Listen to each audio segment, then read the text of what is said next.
আমার স্বামী কিছুদিনের জন্য বাইরে গিয়েছিল। আমি একা বাড়িতে থাকতে খুব ভয় পেতাম, তাই আমি আমার 18 বছরের প্রতিবেশীকে রাতে আমার কাছে থাকার জন্য ডেকে এনেছিলাম। সেই রাত সে আমার সাথে থাকলো।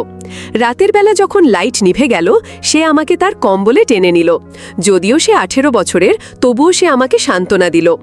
আজকের এই গল্পে আমার নাম রিমা এবং আমি বিবাহিত। যখনই আমি উঠানে ঝাড়ু দিতাম বা দুধ আনতে যেতাম, 18 বছরের প্রতিবেশী আমাকে তার জানালা থেকে সবসময় ঘুরে দেখত। কিছুদিন আগে সে তার মায়ের সাথে এখানে থাকতে এসেছে। চোখের মিলনে এই সম্পর্ক গড়ে উঠছিল। কোথায় যাবে আমি ভাবতেও পারিনি। একদিন আমি প্রতিবেশীর সাথে আলাপ করলাম। সেই দিন আমি প্রথম আমার নতুন প্রতিবেশীকে দেখলাম। ঋষি তার বাড়ির দরজা বন্ধ করে বাইরে এলো। তখন আমি তাকে বললাম, হ্যালো, তোমার সাথে কথা বলার খুব শখ ছিল। আমার স্বামী আমাকে বাইরে যেতে দিত না। সেই দিন আমার নতুন প্রতিবেশীকে দেখতে পেয়ে খুব ভালো লাগলো। আমি প্রথমেই তাকে নমস্কার জানালাম এবং নিজের নাম বললাম, নমস্কার, আমি রিমা, আপনি কি এখানে নতুন এসেছেন? সে হ্যাঁ বলল। তারপর আমি তার নাম জিজ্ঞাসা করলাম। সেই নারী তার নাম অনন্যা বলল। তারপর আমি সেই ছেলেটির সাথে কথা বলার জন্য হাত বাড়ালাম, কিন্তু সে হাত বাড়াতে রাজি ছিল না। সম্ভবত তার মা কাছেই ছিল, তাই তার মা বলল, ঋষি, আন্টিকে হাই বলো। মায়ের কথায় সে হাত বাড়ায় এবং তার নাম বলল ঋষি। আমি আরও কিছু কথা বলার প্রস্তুতি নিচ্ছিলাম, তখন অনন্যা বলল, কখনো সময় পেলে কথা বলবো, এখন আমাকে বাইরে যেতে হবে। তারপর আমি বিদায় জানিয়ে বাড়ি ফিরে এলাম। পরের দিন সকালে আমি পোহা তৈরি করেছিলাম। আমি ইচ্ছে করে বেশি পোহা বানিয়েছিলাম। আমার স্বামী অফিসে যাওয়ার পর আমি এক টিফিনে পোহা ভরে অনন্যাজির বাড়িতে গেলাম। আমি কথা বলতে খুব পছন্দ করতাম এবং কলোনির অন্যান্য মহিলারা চাকরি করত, ফলে তাদের সাথে কথা বলা সম্ভব হতো না। সারা দিন আমি বাড়িতে একা থাকতাম, কিন্তু এখন আমার নতুন প্রতিবেশী ছিল। হাতে পোহা নিয়ে অনন্যাজির বাড়ির ঘণ্টি বাজালাম। আমাকে দেখে তিনি কিছুটা অবাক হলেন। আমি বললাম, গুড মর্নিং অনন্যাজি, আমি আপনার জন্য নাস্তা নিয়ে এসেছি। তিনি আমাকে বাড়িতে আমন্ত্রণ জানালেন। তার বাড়িতে ঢুকেই আমি জিজ্ঞাসা করলাম, ঋষি কোথায়? তারপর বললাম, আপনার জন্য আমি পোহা এনেছি। আমার হাতে তৈরি পোহা একবার চেখে দেখুন, আপনাকে অবশ্যই ভালো লাগবে। আর ঋষিকে খাওয়াবেন, বাচ্চাদের এই ধরনের চাটনি খেতে খুব ভালো লাগে। আমি ঋষিকে ডাকতে শুরু করলাম, কিন্তু সে বাইরে এলো না। অনন্যাজি তাকে ডাকলেন, তখন সে বাইরে এলো। আমি বাচ্চাদের খুব ভালোবাসতাম। ঋষি তার মায়ের পাশে বসেছিল। অনন্যাজি আমার সাথে কথা বলছিলেন, কিন্তু তাকে বেশি কথা বলার অভ্যাস ছিল না। আমি তাকে জিজ্ঞাসা করলাম, এটা কি আপনার ছেলে? আপনি এত কম বয়সী দেখাচ্ছেন, কিন্তু আপনার 18 বছরের ছেলে আছে। আমার প্রশ্ন শুনে অনন্যাজি হেসে বললেন, হ্যাঁ, আমি দেখতে যেমনই না কেন, সে আমারই ছেলে। অনন্যাজি দেখতে সুন্দরী ছিলেন, কিন্তু তার জীবনযাপন অনেক উঁচু মানের ছিল। আমি ঋষিকে জিজ্ঞাসা করলাম, তুমি কেন প্রতিদিন জানালা দিয়ে আমাকে দেখো? আমার প্রশ্ন শুনে অনন্যাজি তাকে রাগান্বিত দৃষ্টিতে দেখলেন। সে বলল, আমি আপনাকে কেন দেখব? আমি পাখি ভালোবাসি, তাই আমি গাছে বসে থাকা তোতাকে দেখি। আমি বললাম, ঠিক আছে, এবং বাড়ি ফিরে এলাম। 2 দিন পর আমি আমার ছাদে পানির ট্যাঙ্ক পরিষ্কার করছিলাম। ছাদ থেকে ঋষির ঘরের দিকে তাকালাম। আমি দেখলাম সে আমাকে ইশারা করছে। ইশারায় সে জিজ্ঞাসা করছিল, আপনার সাহায্য করতে পারি? ট্যাঙ্কটি ভারী হওয়ায় আমি তাকে ইশারা করলাম আসতে। সে হয়তো মায়ের অনুমতি নিতে চাইছিল, তাই আমি তার বাড়ির ঘণ্টি বাজালাম। অনন্যাজি দরজা খুললেন। আমি বললাম, আমি আমার ট্যাঙ্ক পরিষ্কার করতে চাই, ঋষির সাহায্য প্রয়োজন, তাকে কিছুক্ষণের জন্য পাঠাবেন? তার মুখ দেখে মনে হলো তিনি পাঠাতে চান না, তবুও আমার অনুরোধে বললেন, তুমি যাও, আমি তাকে পাঠাচ্ছি। আমি ছাদে ফিরে এলাম এবং কিছুক্ষণ পরে ঋষিও এলো। আমি বললাম, ট্যাঙ্ক পরিষ্কারে সাহায্য করো। আমি ট্যাঙ্কের দিকে ঘুরতেই ঋষি আমার শাড়ির আঁচল টানল। তারপর সে অদ্ভুত কিছু শায়রি বলতে লাগলো। আমি বুঝতে পারছিলাম না 18 বছরের ছেলেটি এভাবে কেন করছে। আমি বললাম, তুমি কি করছো? যদি কিছু বলতে চাও বলো, না হলে ট্যাঙ্ক পরিষ্কার করতে সাহায্য করো। কিন্তু সে শুনছিল না। রাগে আমি বললাম, আমি তোমাকে ট্যাঙ্ক পরিষ্কার করতে ডেকেছি, মজা দেখাতে নয়, সাহায্য করো, বাকি কথা বাদ দাও। ঋষি বলল, মা বলেছে কাপড় ভেজাতে নেই, বাকি সব সাহায্য করব। সে খুব বুদ্ধিমান ছিল। আমি পানির পাইপ নিয়ে ট্যাঙ্ক থেকে পানি খালাস করার চেষ্টা করছিলাম। তখন ঋষি পাইপ এনে ট্যাঙ্কে ঢুকিয়ে মুখ দিয়ে পানি টেনে নিল। এতে ট্যাঙ্কের পানি ধীরে ধীরে বের হতে লাগলো। আমি দেখছিলাম ঋষি গম্ভীর মুখে দাঁড়িয়ে আছে, তাই আমি তার সাথে মজা করলাম এবং কিছু পানি তার উপর ছিটালাম। তখন সে আমাকে পুরো ভিজিয়ে দিল। তারপর সে আমাকে বিদ্রূপ করল এবং তাড়াতাড়ি মাফ চাইল। তখন আমি পুরো ভিজে গিয়েছিলাম। তার চোখ আমার ভেজা শরীরের ওপর ঘুরছিল। আমি মুখ ফিরিয়ে দাঁড়ালাম। সে আবার আমার শাড়ির আঁচল টানল।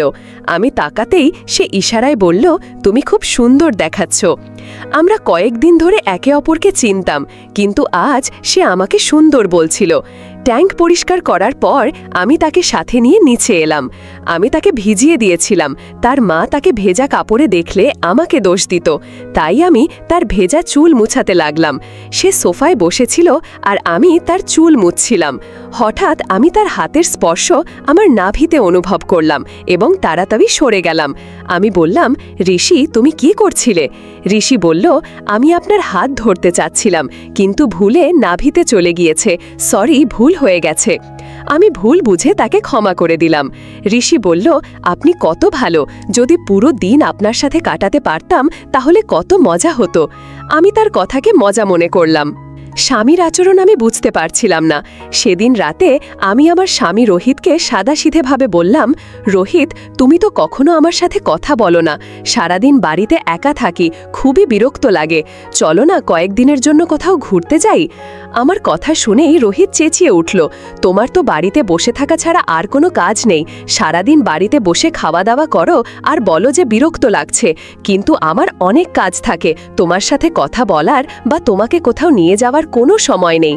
আমার তুমিই তো পুরোপুরি ফাঁকা। আশেপাশের সব মেয়েরা চাকরি করে আর তুমি গ্রামের মেয়েদের মতো সারাদিন বাড়িতে বসে থাকো। গ্রামের মেয়েরা তো কেবল কথা বলতেই জানে, আর কিছু না। না জানি আর কত কি বলে রোহিত মুখ ঘুরিয়ে শুয়ে পড়ল। তার হঠাৎ এই আচরণ আমার বুঝে আসলো না, কিন্তু যেভাবে সে আমার সাথে কথা বলল সেটা আমার খুব কষ্ট দিল। সেদিন রাতে আমি ঘুমাতে পারিনি। পরের দিন রোহিত অফিসে চলে গেল আর আমি চলে গেলাম অনন্যাজির বাড়ি, কারণ আমার মন হালকা করতে হবে। এখন আমাদের ভালো সম্পর্ক হয়েছে। আমি জানতাম তিনি আমাকে বুঝবেন। আমি তার দরজার সামনে কাঁদতে কাঁদতে দাঁড়িয়েছিলাম। এটা দেখে অনন্যাজি আমার হাত ধরে আমাকে ভেতরে নিয়ে গেলেন। তারপর আমি তাকে জড়িয়ে ধরে কাঁদতে লাগলাম। আমি তাকে বললাম যে আমার স্বামী কিভাবে আমার মন আঘাত করল। তিনি বললেন, স্বামীরা এমনই হয়। স্বামী কখনো তার স্ত্রীর মূল্য বোঝে না। স্ত্রীকে শুধু তার জন্য সবকিছু ত্যাগ করতে হয়। আমি কাঁদছিলাম, তাই অনন্যাজি আমাকে শান্ত করতে ঋষিকে ডেকে পানি আনতে বললেন। পানি খেয়ে আমি কিছুটা শান্ত হলাম। তারপর আমি অনন্যাজির কাছে তার স্বামীর কথা জানতে চাইলাম। তখন তিনি জানালেন যে কিছু বছর আগে তাদের বিবাহ বিচ্ছেদ হয়েছে। তার স্বামীও কিছু এভাবেই ছিল, কিন্তু আমি কারো কথা শোনার মতো ছিলাম না। তিনি আমার সাথে কথা বলছিলেন, তখনই তার ফোন বেজে উঠল আর তিনি ফোন নিয়ে তার স্টাডি রুমে চলে গেলেন। তখন ঋষি আমার সামনে দাঁড়িয়েছিল। সে আমার কাছে এসে বলল, হ্যালো বন্ধু, আমার বন্ধু আজ এত কাঁদছে কেন? আমার বন্ধুর চোখে অশ্রু ভালো লাগে না। এই বলে ঋষি আমার অশ্রু মুছিয়ে দিল। সে আমার সাথে খুব বুদ্ধিমত্তার সাথে কথা বলছিল। সে তো ছোট, স্বামী স্ত্রীর কথাবার্তা সে কিভাবে বুঝবে? আমি তাকে বললাম, তোমাকে আমি আমাদের স্বামী স্ত্রীর ঝগড়ার কথা কি বলবো? তুমি তো খুব ছোট, তোমার এসব বোঝার ক্ষমতা নেই। তখন সে আমার হাত ধরে বলল, আমাকে ছোট মনে করার ভুল করো না। আমি খুবই বুদ্ধিমান। আমার মা যা কিছু বলছিলেন সব আমি শুনেছি, তাই আঙ্কেলের ওপর আমার খুব রাগ হচ্ছে। এত সুন্দর স্ত্রীকে রুলিয়েছে, এটা হওয়া উচিত নয়। এই অশ্রুর প্রতিশোধ আমি আঙ্কেলের থেকে কখনো না কখনো নেব। এই বলে ঋষি আমাকে কাঁদতে কাঁদতে হাসিয়ে দিল। তারপর সে আমাকে আলিঙ্গন করল। কিছুক্ষণ পরে আমি নিজের বাড়ি ফিরে গেলাম। সেই সন্ধ্যায় রোহিতের ফোন এলো। সে আমাকে জানালো যে অফিসের কাজে তাকে 3 দিনের জন্য বাইরে যেতে হবে। এই নতুন শহরে আমাদের এসেছি 1 বছরও হয়নি। আজ পর্যন্ত আমি রোহিতের বিনা রাতে একা থাকিনি। আমি তাকে হ্যাঁ বললেও একা থাকা খুবই ভীতিকর লাগছিল। রাতের খাবার শেষ করার পরে আমি অনন্যাজির বাড়ি গিয়ে দরজা নক করতে লাগলাম। অনন্যা দরজা খুললেন। তখন আমি বললাম, আমার স্বামী কিছুদিনের জন্য অফিসের কাজে বাইরে গেছে। আপনি কি আজ রাতে আমার বাড়িতে থাকতে পারবেন? এতে অনন্যাজির হাজি হলেন না।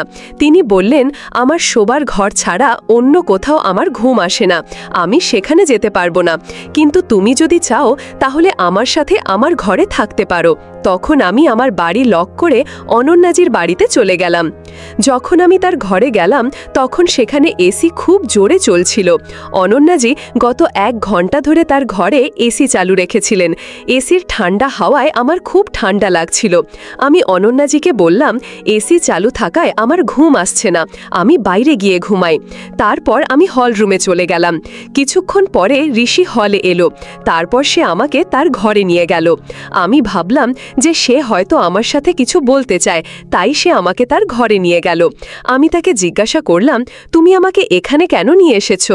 এতে ঋষি বলল, আমি আপনাকে এখানে ঘুমানোর জন্য নিয়ে এসেছি, বাইরে সোফায় আপনার ঘুম আসবে না, আমি আমার বন্ধুর কোনো ধরনের অসুবিধা সহ্য করতে পারবো না। এই বলে ঋষি আমাকে তার ঘরে ঘুমানোর অনুরোধ করল। তারপর আমি তার পাশে তার বিছানায় শুয়ে পড়লাম। আমি শুয়ে পড়ার 10 মিনিটও হয়নি ঋষি তার চাদর আমার ওপরে দিয়ে দিল। সে আমাকে তার চাদরে নিয়েছিল। তার এই আচরণ আমার একদম ভালো লাগছিল না। আমি সেই চাদর থেকে বের হওয়ার চেষ্টা করছিলাম, কিন্তু সে আমাকে বের হতে দিচ্ছিল না এবং আমাকে জোরে ধরে রেখেছিল। যখন আমি নিজেকে ছাড়ানোর চেষ্টা করছিলাম তখন সে আমার শাড়ি খুলে দিয়েছিল এবং চাদরের ভেতর থেকেই আমাকে বিরক্ত করতে শুরু করেছিল। আমি চাদর থেকে টেনে বের হওয়ার চেষ্টা করছিলাম। তখনই হঠাৎ অনন্যাজি সেই ঘরে এসে গেলেন। তার কারণে আমি ঋষির কাছ থেকে রক্ষা পেলাম। আমি যে তাকে 18 বছরের ছেলে মনে করেছিলাম, তার এই রাক্ষসের মতো রূপ আমার সামনে এলো। তারপর অনন্যাজি তাকে ধরে মেরে বকুনি দিয়ে আমাকে সেই ঘর থেকে বের করে আনলেন। পরের দিন থেকে আমি দৃঢ়ভাবে ঠিক করেছিলাম যে আর কখনো অনন্যাজির বাড়িতে যাব না, কারণ সেই 18 বছরের ছেলেটি আমার সাথে যা করার চেষ্টা করেছিল তাতে আমার মনে ভয় সৃষ্টি হয়েছিল। কাল যদি ঋষি আমার সাথে কিছু করত তাহলে আমি সব সময় এর জন্য শেষ হয়ে যেতাম। ঋষি কেন আমার সাথে এমন করেছিল তা আমি আমার স্বামীকেও বলতে পারতাম না, কারণ আমি যদি তাকে কিছু বলতাম তাহলে সে আমাকেই দোষ দিত। রোহিত সবসময় আমাকে বলতো যে আমাকে কারোর সাথে বেশি কথা বলার দরকার নেই, কিন্তু আমি কখনো তার কথা শুনিনি। কাল আমি তার কথার মানে ভালোভাবে বুঝতে পেরেছিলাম। সন্ধ্যায় আমি ছাদে শুকনো কাপড় নিতে গিয়েছিলাম। তখন ভুল করে আমার নজর ঋষির ঘরে পড়ল। আমি দেখলাম সে আমাকে দেখে কান ধরে ক্ষমা চাইছে। সে ইশারায় বলছিল, দয়া করে আজ অন্তত এখানে এসো। অনেকবার আমি তাকে উপেক্ষা করার চেষ্টা করেছিলাম, কিন্তু একবার ছাদ থেকে নামার সময় আমি তার দিকে তাকালাম, তখন তার চোখে জল ছিল। সে আমার জন্য কেন কাঁদছে এটা আমার বুঝে আসছিল না। সে কি আমার প্রেমে পড়ে গেছে? আমার মনে অনেক প্রশ্ন ঘুরপাক খেতে লাগলো। ঋষি হয়তো আমাকে কিছু বলতে চায় বা আমার প্রতি তার প্রেম জেগেছে, সেটা তার আচরণ থেকে বোঝা যাচ্ছিল। তার ভুল আচরণ আমি বুঝতে পারছিলাম। তার এই ভুলের কথা তার মাকে জানানো প্রয়োজন ছিল, যাতে তিনি সমঝোতার সাথে তাকে বোর্ডিং স্কুলে রেখে তার ভুল অভ্যাস ঠিক করতে পারেন। সেই রাতে আমি আবার সাহস করে অনন্যাজির বাড়িতে গেলাম। তারপর আমি তাকে বললাম, আমি একা থাকার অনেক চেষ্টা করেছি, কিন্তু রাতে একা থাকা আমার পক্ষে সম্ভব নয়। সেই রাতে অনন্যাজির ঘরে আমি তার সাথে কথা বলছিলাম। আমাদের পরিচয় 20 দিন হয়ে গেছে এবং আজ অনন্যাজি আমার স্বামীর সম্পর্কে জানতে চাইলেন। আপনার স্বামী কি কাজ করেন তিনি আমাকে জিজ্ঞাসা করলেন। তখন আমি তাকে জানালাম, আমার স্বামী একজন অফিসার আর আমি খুব বেশি পড়াশোনা জানি না, তাই আমি অফিসারের পদবিগুলো জানতাম না। অনন্যাজির সাথে কথা বলতে বলতে বেশ অনেকটা সময় পেরিয়ে গিয়েছিল। এমন সময় ঠান্ডা বাতাসে আমি কাঁপতে লাগলাম এবং বাথরুমে যাওয়ার প্রয়োজন হলো। অনন্যাজি তখন তার ঘরের বাথরুমে ঢুকলেন আর আমিও বাইরে বাথরুমে যেতে চাইলাম। আমি বাথরুমে ঢুকে দরজা বন্ধ করার সময় হঠাৎ ঋষি ঢুকে পড়ল। সে এক হাতে আমার মুখ চেপে ধরল এবং অন্য হাতে দরজা লক করল। তার এই আচরণ দেখে আমি আতঙ্কিত হয়ে পড়লাম। বাথরুমে 18 বছরের সেই ছেলেটি আমার সাথে যা করল তাতে আমি পুরোপুরি কেঁপে উঠেছিলাম। ভয়ে আমি কাঁপছিলাম। সেই দিন আমি তার উদ্দেশ্য বুঝতে পারলাম। আধা ঘন্টা পর অনন্যাজি বাইরে থেকে দরজায় নক করছিলেন। ভয়ে ঋষি দরজা খুলে দিল। অনন্যাজি দরজা খুলেই আমাকে ভেতরে অপ্রত্যাশিত অবস্থায় দেখতে পেলেন। তিনি আমার হাত ধরে আমাকে বাইরে নিয়ে এলেন। যখন বাইরে নিয়ে এলেন, ঋষি মাথা নিচু করে দাঁড়িয়েছিল। অনন্যাজি তাকে চড় মারতে যাচ্ছিলেন, কিন্তু আমি তার হাত ধরে থামালাম। ঋষি তখন আমার কাছে এসে কাঁদতে কাঁদতে বলল, আমি মাকে সব বলেছি, আমাকে ক্ষমা করুন। আমি তার কথায় চমকে গিয়েছিলাম। প্রথমে যখন সে আমার মুখ চেপে ধরল, আমি ভয়ে আচ্ছন্ন ছিলাম, কিন্তু পরে তার চোখে জল দেখে এবং তার কথায় আমি সত্যিটা বুঝতে পারলাম। ঋষি আমাকে বলেছিল অনন্যাজি আমাকে বন্দি করে রেখেছে। আমি তখন অনন্যাজিকে জিজ্ঞেস করলাম, তুমি কে? ঋষি তোমার কে? তুমি তার সাথে এমন কেন করছো? এমন সময় দরজায় পুলিশ এসে পৌঁছালো। পুলিশকে আমি বাথরুমে থাকাকালীন ফোন করেছিলাম। আমার স্বামী একজন পুলিশ কর্মকর্তা ছিলেন, কিন্তু আমি অনন্যাকে শুধু অফিসার বলেই জানিয়েছিলাম। কেন জানি না, আমার মনে হলো না তাকে বলা দরকার যে আমার স্বামী পুলিশে কাজ করে। আমার স্বামী কিছুদিন ধরে সিভিল ড্রেসে অফিসে যাচ্ছিলেন, তাই অনন্যা তাকে দেখে বোঝেনি যে তিনি পুলিশে আছেন। আমার স্বামী ও অনন্যার কখনো সাক্ষাৎ হয়নি। সত্যটা এই ছিল, অনন্যা ঋষির অপহরণ করেছিল। ঋষির বাবা একজন ব্যবসায়ী ছিলেন এবং অনন্যা তাদের বাড়িতে কাজ করতেন। ঋষি ও তার পরিবার বিদেশে যাওয়ার আগের দিনই অনন্যা তাকে অপহরণ করেছিল এবং তার বাবার কাছ থেকে 10 লক্ষ টাকা মুক্তিপণ দাবি করেছিল।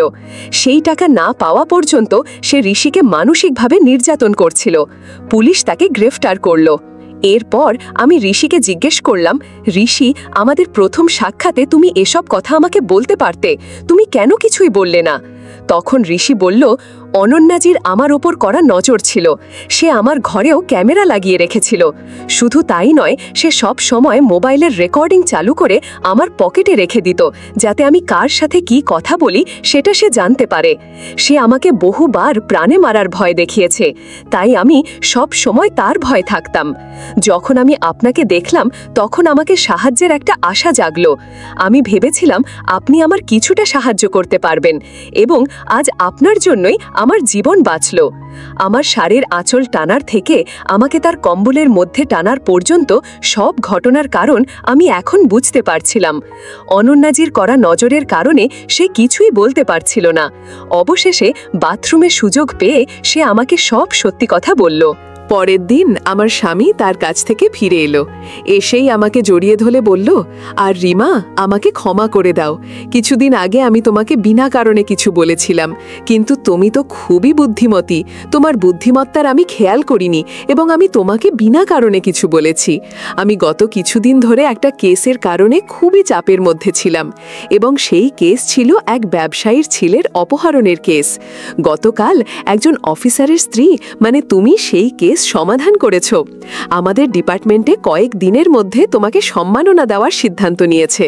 তোমার এই সহজ সরল স্বভাবের কারণে তুমি আজ একটা বাচ্চার জীবন বাঁচিয়েছ। স্বামীর মুখ থেকে নিজের প্রশংসা শুনে আমি খুব খুশি হলাম। কয়েকদিন পর রোহিতের অফিসে আমাকে সম্মানিত করা হলো। ঋষিকেও তার বাবার কাছে ফেরত পাঠানো হলো। এই জ্ঞানী ও শিক্ষিত মানুষের দুনিয়ায় এমন কিছু সরল মনা মানুষেরও প্রয়োজন আছে, কারণ তাদেরও এই সমাজের জন্য সমান প্রয়োজন। কখনো কখনো অশিক্ষিত নয়, বরং সরল হৃদয়ের মানুষের সহজবোধ্যতাই শিক্ষিত মানুষের পরিকল্পিত ভুলের বিরুদ্ধে সবচেয়ে বড় হাতিয়ার হতে পারে। রিমা আজকের আমাদের গল্পের নায়িকা, তার উদাহরণই তা প্রমাণ করে।